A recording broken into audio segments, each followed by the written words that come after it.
अजीज़ान दोस्तों, कुरान करीम खुद एक मोजज़ा है जिसमें कई मोजज़ों का जिक्र है, जिसके सामने सारे साइंसदान बेबस हैं। लेकिन साइंस बार बार कुरान की सच्चाई की सबूत फराहम करती रहती है। कुरान मजीद के मुताबिक हजरत ईसा अलैहिस्सलाम को आसमान पर उठा लिया गया। हजरत यूनुस 40 दिन मछली के पेट में जिंदा रहे। असहाबे काफ अपने कुत्ते समेत एक गार में 309 साल तक सोते रहे और फिर बेदार हो गए।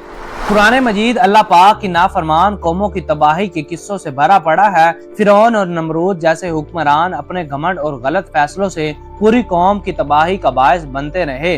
दुनिया पर हुक्मरानी करने वाले 4 ही बड़े बादशाह गुजरे हैं जिनकी हुकूमत बहुत वसी थी। इनमें से 2 मोमिन और 2 काफिर थे। मोमिनों में हजरत सुलेमान और हजरत जुल्करनैन हैं, जबकि काफिरों में नमरूद और बख्ते नसर हैं। आज की वीडियो में हम आपको इन्हीं में एक यानी नमरूद की बादशाहत के बारे में बताने वाले हैं। क्या आप जानते हैं कि मच्छर ने एक इतने अजीमुशान बादशाह को कैसे हलाक किया?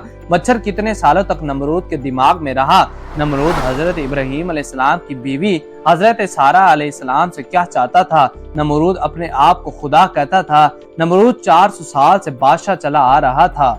एबीके लर्निंग स्पॉट के मुअज़्ज़िज़ दोस्तों, इस बदबख्त नमरूद का पूरा नाम नमरूद बिन कनान बिन साम बिन नूह था। इसका पाया तख्त बाबल था, जिसको अल्लाह ताला ने बेशुमार नेमतें अता की, लेकिन इसने बजाय नेमतों की शुक्रगुजारी के अपने रब होने का दावा कर दिया। चूँकि एक मुद्दत और अरसा बईद से ये बादशाह चला आता था, इसलिए दिमाग में रावनत और अनानियत आ गई थी। सरकशी और तकब्बर, नखूत और गरूर तबीयत में समा गया था। मुफस्सिरीन का बयान है कि नमरूद बिन कनान बड़ा जाबिर बादशाह था। सबसे पहले इसी ने ताज शाही अपने सर पर रखा। इससे पहले किसी बादशाह ने ताज नहीं पहना था। ये लोगों से जबरदस्ती अपनी पूजा करवाता था। काहन और नजूमी इसके दरबार में बकसरत इसके मुकर्रब थे। नमरूद ने एक रात ख्वाब में ये देखा कि एक सितारा निकला और इसकी रोशनी में चांद, सूरज वगैरह सारे सितारे बेनूर होकर रह गए। कहनों और नजूमियों ने इस ख्वाब की ये ताबीर दी कि एक फर्जंद ऐसा होगा जो तेरी बादशाही के जवाल का बायस होगा। ये सुनकर नमरूद बेहद परेशान हो गया और इसने ये हुक्म दे दिया कि मेरे शहर में जो बच्चा पैदा हो वो कत्ल कर दिया जाए और मर्द औरतों से जुदा रहें। चनाचा हजारों बच्चे कत्ल कर दिए गए, मगर तकदीरात इलाहिया को कौन टाल सकता है। इसी दौरान हजरत इब्राहीम अलैहिस्सलाम पैदा हो गए और बादशाह के खौफ से इनकी वालदा ने शहर से दूर पहाड़ के गार में इनको छुपा दिया। इस गार में छुपकर इनकी वालदा रोजाना दूध पिला दिया करती थी। बाज मुफस्सिरीन का कौल है कि 7 बरस की उम्र तक और बाज ने तहरीर फरमाया है कि 17 बरस की उम्र तक आप इसी गार में परवरिश पाते रहे। नमरूद ने अपनी सल्तनत भर में ये कानून नाफज कर दिया था कि इसने खुराक की तमाम चीजों को अपनी तहवील में ले लिया था। ये सिर्फ इन ही लोगों को खुराक का सामान दिया करता जो लोग इसकी खुदाई को तस्लीम करते थे। चनाचा एक मर्तबा हजरत इब्राहीम अलैहिस्सलाम इसके दरबार में गल्ला लेने के लिए तशरीफ ले गए तो इस खबीस ने कहा, पहले तुम मुझको अपना खुदा तस्लीम करो, तब ही मैं तुमको गल्ला दूंगा। हजरत इब्राहीम अलैहिस्सलाम ने भरे दरबार में अलल ऐलान फरमा दिया कि तू झूठा है और मैं सिर्फ एक खुदा का परस्तार हूँ जो वाहदहू ला शरीक है। ये सुनकर नमरूद आपे से बाहर हो गया और आप अलैहिस्सलाम को दरबार से निकाल दिया और एक दाना भी ना दिया।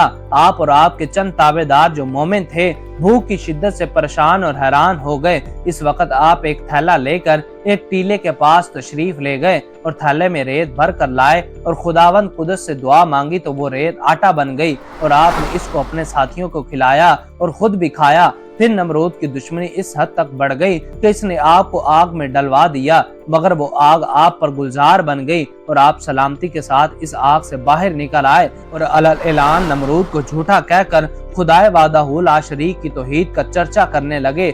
नमरूद ने आपके कलमा हक से तंग आकर एक दिन आपको अपने दरबार में बुलाया और हस्ब झेल मुकालमा बासूरत मुनाजरा शुरू कर दिया। नमरूद ने कहा, इब्राहीम बताओ तुम्हारा रब कौन है जिसकी इबादत की तुम लोगों को दावत दे रहे हो? हजरत इब्राहीम अलैहिस्सलाम ने कहा, ए नमरूद मेरा रब वही है जो लोगों को जलाता और मारता है। नमरूद ने कहा, ये तो मैं भी कर सकता हूँ। चनाचा इस वक्त इसने 2 कैदियों को जेल खाने से बुलवाया। एक को मौत की सजा हो चुकी थी और दूसरा रिहा हो चुका था। नमरूद ने फांसी पाने वालों को तो छोड़ दिया और बेकसूर को फांसी दे दी। हजरत इब्राहीम अलैहिस्सलाम ने समझ लिया कि کہ نمرود بالکل ہی احمق اور نہایت ہی گھامڑ آدمی ہے جو جلانے اور مارنے کا مطلب یہ سمجھ بیٹھا ہے۔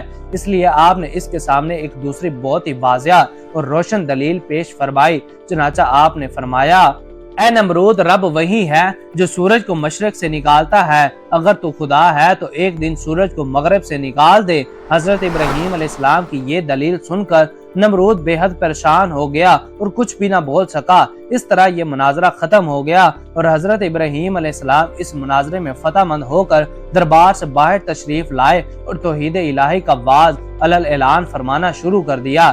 قرآن مجید میں اس مناظرے کو کچھ اس طرح سے بیان فرمایا گیا ہے، اے محبوب، کیا تم نے نہ دیکھا تھا اسے جو ابراہیم سے جھگڑا اس کے رب کے بارے میں اس پر کہ اللہ نے اسے بادشاہی دی، جبکہ ابراہیم نے کہا کہ میرا رب وہ ہے کہ جلاتا اور مارتا ہے، بولا میں جلاتا اور مارتا ہوں۔ ابراہیم نے فرمایا، تو اللہ سورج کو مشرق سے لاتا ہے، تو اسے مغرب سے لے آ، تو ہوش اڑ گئے کافر کے اور اللہ راہ نہیں دکھاتا ظالموں کو۔ زید بن اسلم کا قول ہے کہ بدبخت بادشاہ کے پاس اللہ نے ایک فرشتہ بھیجا، اس نے آ کر اسے توحید کی دعوت دی لیکن اس نے قبول نہ کی، دوبارہ دعوت دی لیکن انکار کیا، تیسری مرتبہ اللہ کی طرف بلایا لیکن پھر بھی یہ منکر ہی رہا۔ اس بار بار کے انکار کے بعد فرشتے نے اس سے کہا، اچھا تو اپنا لشکر تیار کر، میں بھی اپنا لشکر تیار کرتا ہوں۔ نمرود نے بڑا بھاری فوجی لشکر تیار کیا اور زبردست فوج کو لے کر سورج نکلنے کے میدان میں آ گیا۔ ادھر اللہ تعالیٰ نے مچھروں کا ایک دروازہ کھول دیا،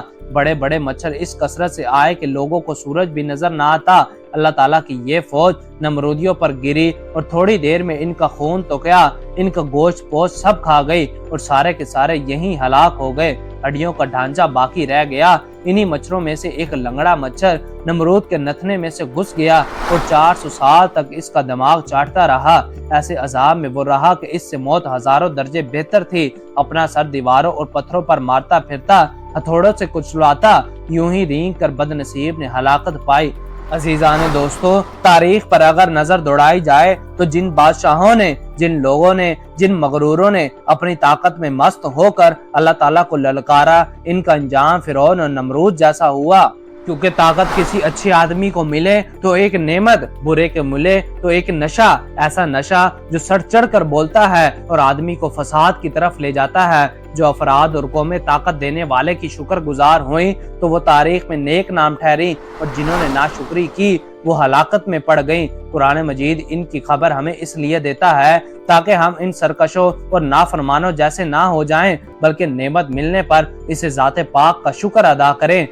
اللہ پاک سے دعا ہے کہ وہ ہمیں اپنا اور اپنے رسول صلی اللہ علیہ وآلہ وسلم کا فرما بردار بنائے، آمین ثم آمین۔ ویڈیو پسند آنے کی صورت میں اسے زیادہ سے زیادہ لائک اور شیئر کر کے ہماری حوصلہ افزائی کریں۔ ہماری نئی ویڈیو آنے تک اپنا، اپنے دوستوں اور گرد و نواح کے لوگوں کا خاص خیال رکھیں۔ خدا حافظ۔